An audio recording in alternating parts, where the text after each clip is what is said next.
Hello there. What is going on, everybody? It is the Black Order in Marvel Crisis Protocol, and we're going to be unboxing and building Black Dwarf and Ebony Maw for from the Thanos kind of wave, I guess you would say. I mean, it's weird because this type of stuff doesn't really come in waves. You just get like another couple expansions every month, and it's been a it's been a little while since we've kind of had regular waves with the COVID-19 and all of that, and so now we're starting to get everything kind of all finally catching up and starting to come out. And Thanos is coming soon, and there's a couple more that are coming out also, and I guess there's Infinity Gems in here too, or Infinity Stones rather.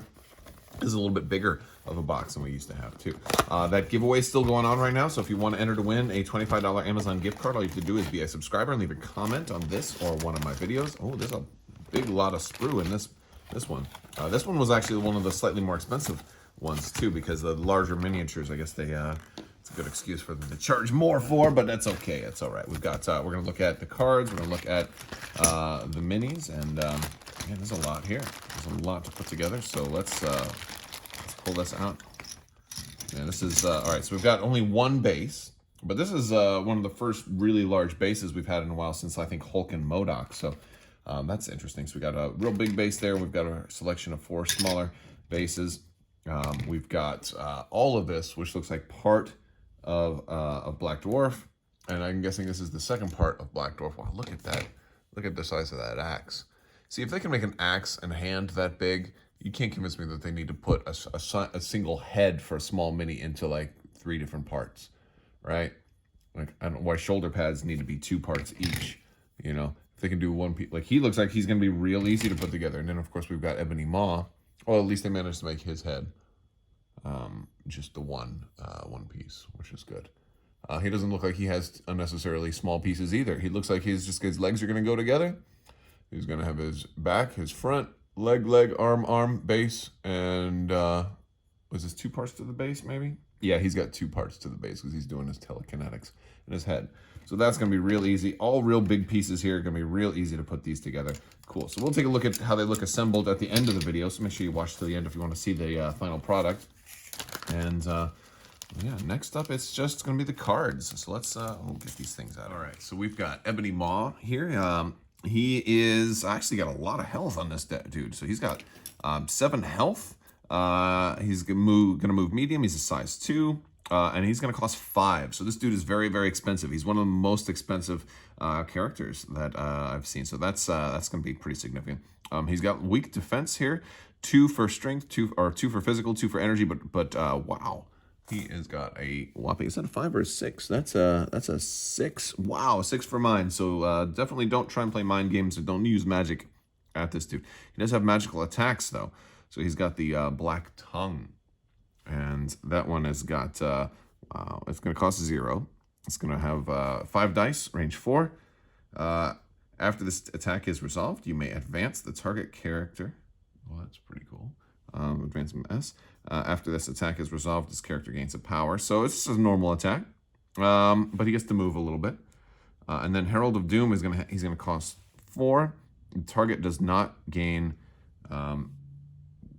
wounds or power dealt by this attack, but you throw them instead.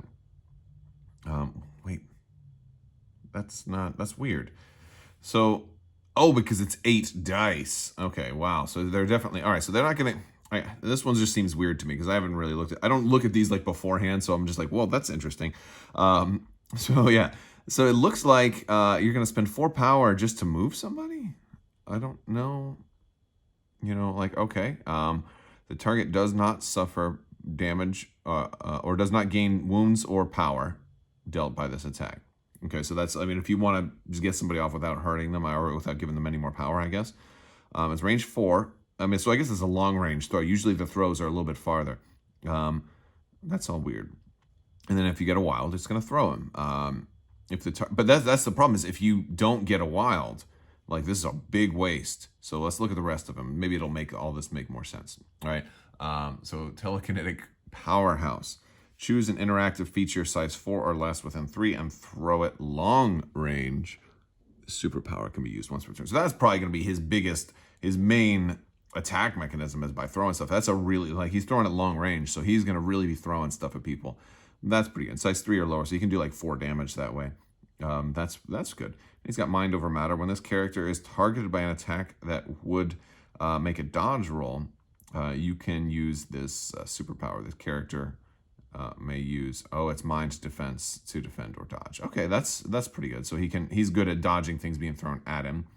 Incredible psychic potential. During the power phase, this character gains an addition. Oh my, he gains 2 extra power. So if he's got an Infinity Gem, he's got, all right, so suddenly Herald of Doom doesn't seem like such a big deal now because he can potentially get like 4 power every turn or more, even if he gets attacked. So I guess that's not such a big deal. But for 5 points, I guess he's going to be good for moving things around.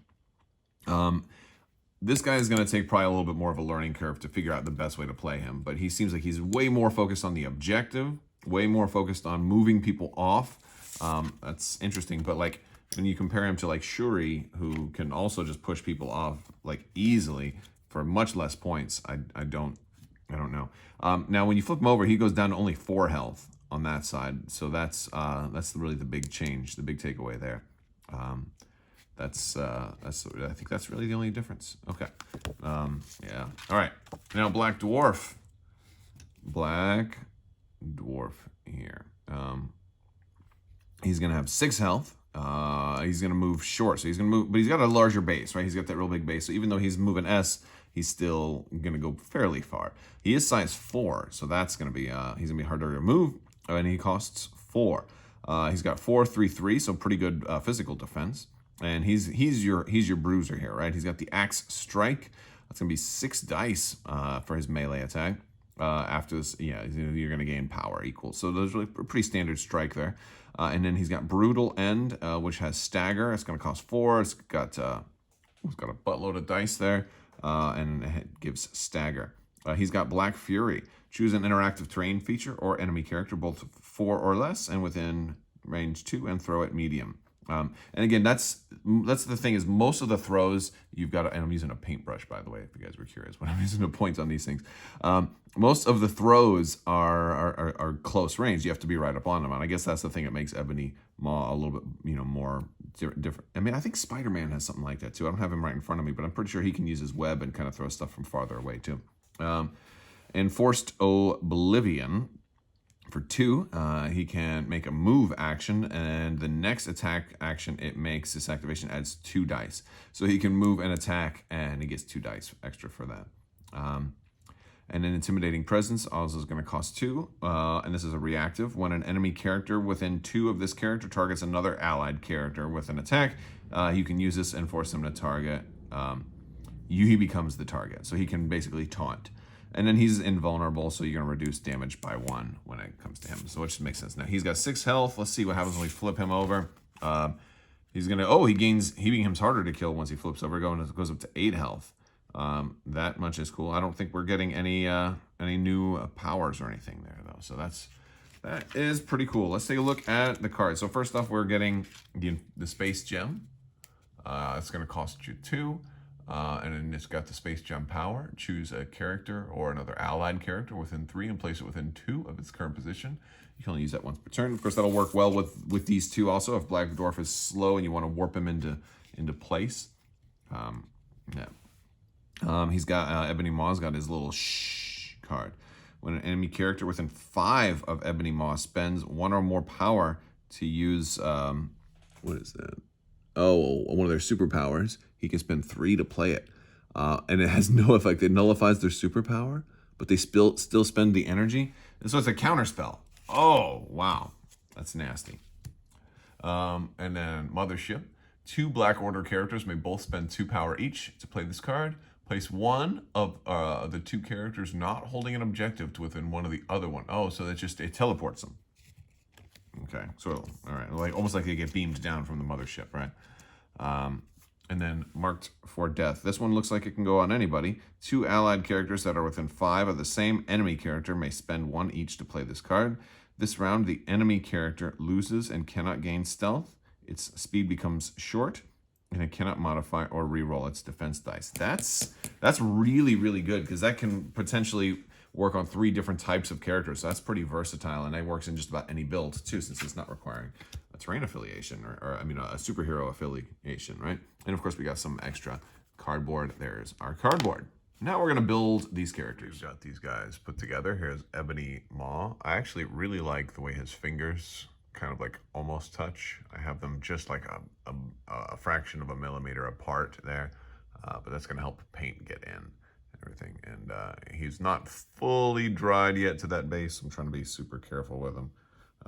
I put him on one of the grading bases, which is, it takes longer to dry because there's more gaps in the air there. But then here's a Black Dwarf. And yeah, he's actually looking really cool. He's gonna be fun, fun to paint. These lines here in the legs are part of the design. So there's like it was like big mold lines where it went together, but like same thing we saw with one of the other Black Order. That's just kind of the way. Same thing right here. That's just the way that they're designed. It's not like gaps in the model. They just have lines in their pants. That's all. But yeah, so. But yeah, pretty easy, nice looking models to get together, and you know, we just gotta wait for Thanos to show up now. All right, guys, that is Marvel Crisis Protocol, Black Dwarf, and Ebony Maw, some of the Black Order. If you want to see the rest of the Black Order, I will put a link over here at the end here for some of the other unboxing I've done. We've got Corvus Glaive and Proxima Midnight and Gamora and Nebula, other Guardians of the Galaxy, all kinds of stuff. So be sure to check all that out. All right, guys, thank you so much for watching, and big thanks to the patrons. You guys are amazing. I want to talk to you later. Thank you so much, and as always, have a great day.